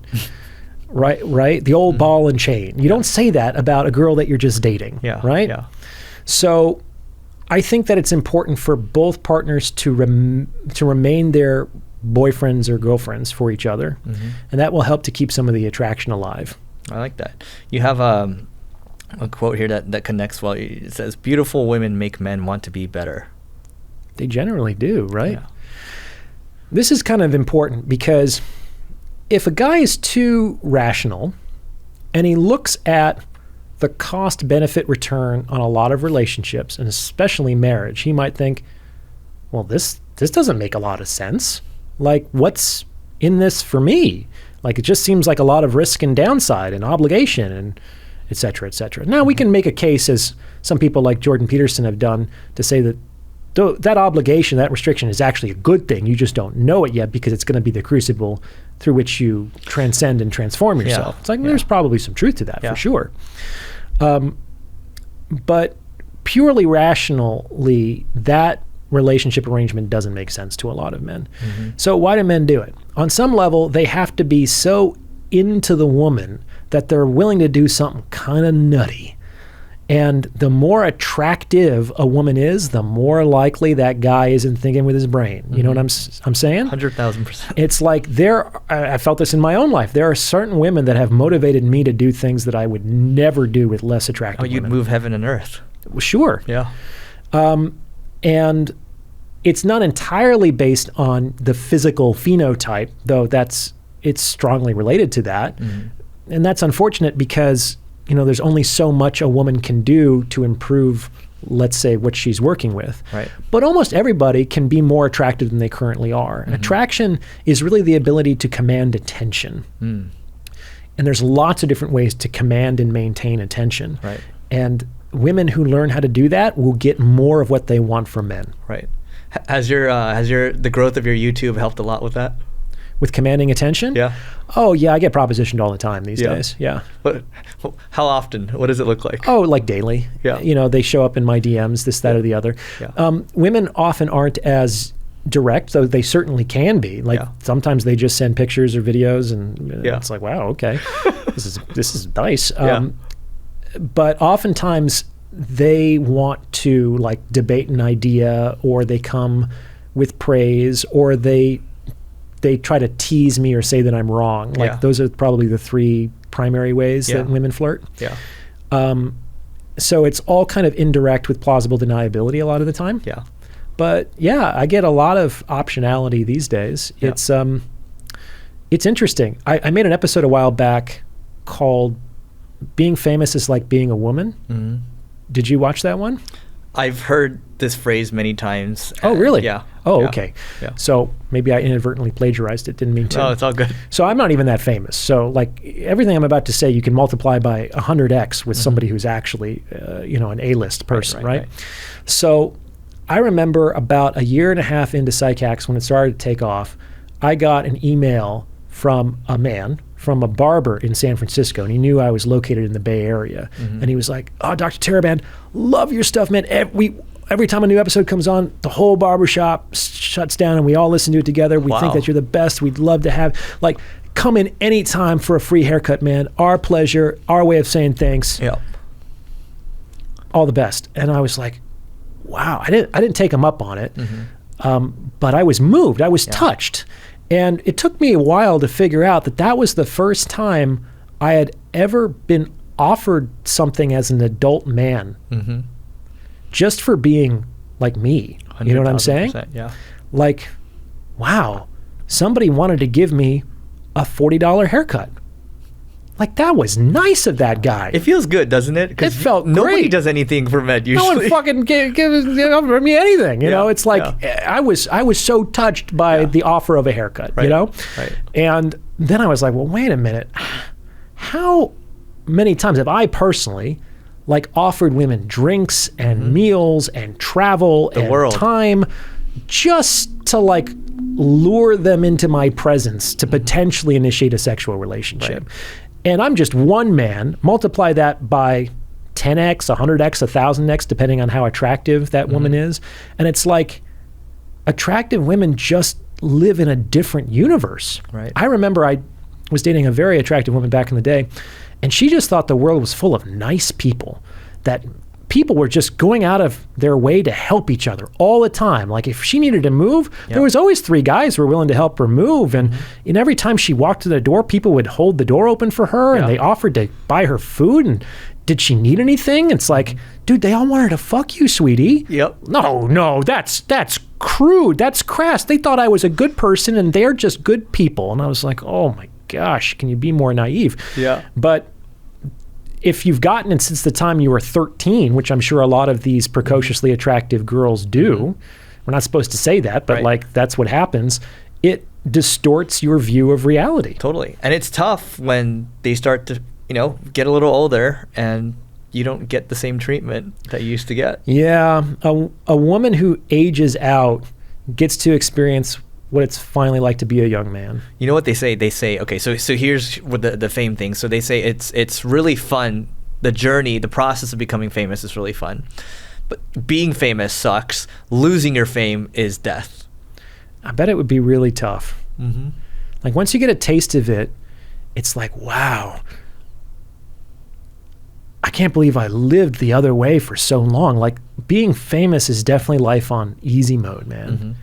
Like people are offering you help all the time. They're extending your invitations.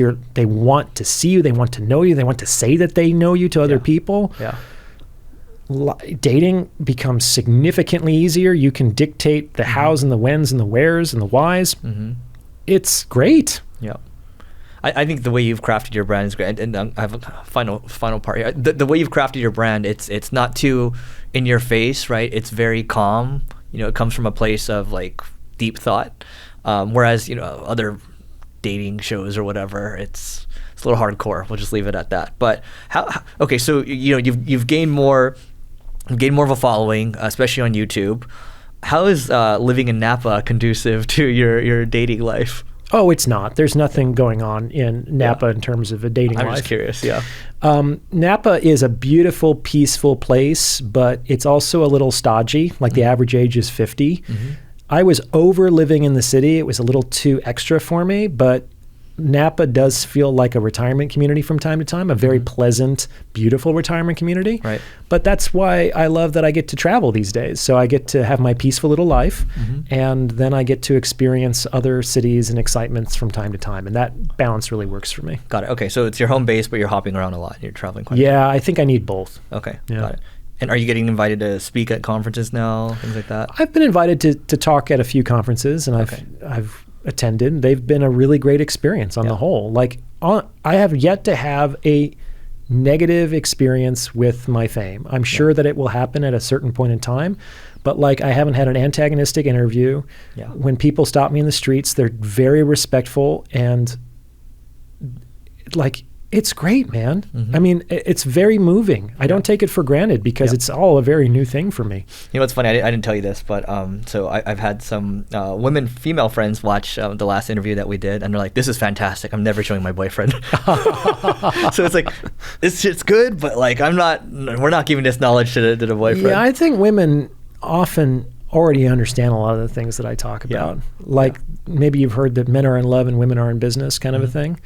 Like women, for better or for worse, they've cultivated more cunning and indirect means of getting what they want. I don't know if it's you that mentioned this, but it is women are very much looking for it's a job to find the right man, right? And if there's another good job out there, then you move on. Do you talk? Yeah, an episode about that. I called it "Women Treat Men the Way Men Treat Jobs." Yes. And it's not personal. So it's like if you're working a job and you get cold by a recruiter and he says, "Eric, triple the salary. We'll triple the salary. We'll give you unlimited PTO. You can work from home." Yeah. You're at least going to consider that offer. And no hard feelings. Most likely going to take it. Yeah, exactly. You're going to be like, "Hey, I've really loved working here. You guys have been great, but I have to do this for my career. I hope you." And everyone's going to be like, "Yeah, we totally understand." They may feel a little envious, but they know they do the same fucking thing. Right.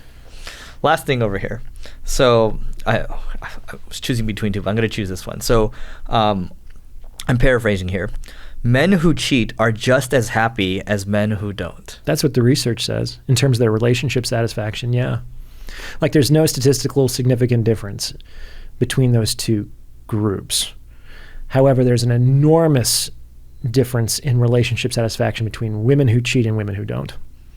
And that's part of why I think that men tend to compartmentalize sex better than women.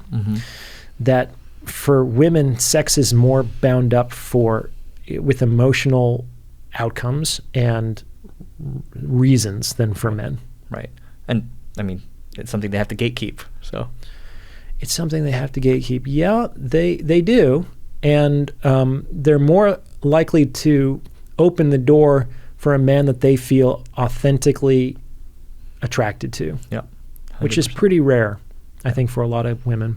All right, Orion, part 2. This has been fantastic. This was great, Eric. Thanks for having me on, man. What's the best way for people to find you online, get the book? Oh, yeah. So I have a YouTube channel called Psych Hacks. So that's probably the best way to follow my content. My book came out recently, The Value of Others. There is a paperback, an audiobook, and an ebook. The links to everything are on my channel, but you can also find this on Audible, Amazon, all the main marketplaces that people go for things these days. And very well written too, so congratulations. Thanks, man. It was a lot of fun to write. It's in the Amazon top 10 in a number of categories. Awesome. It's doing really well for a book that has no publicist, agent, marketing team, or advertising. Fantastic. Well, can't wait for your next book, but I'm already thinking of what it's going to be. Can't wait to start it.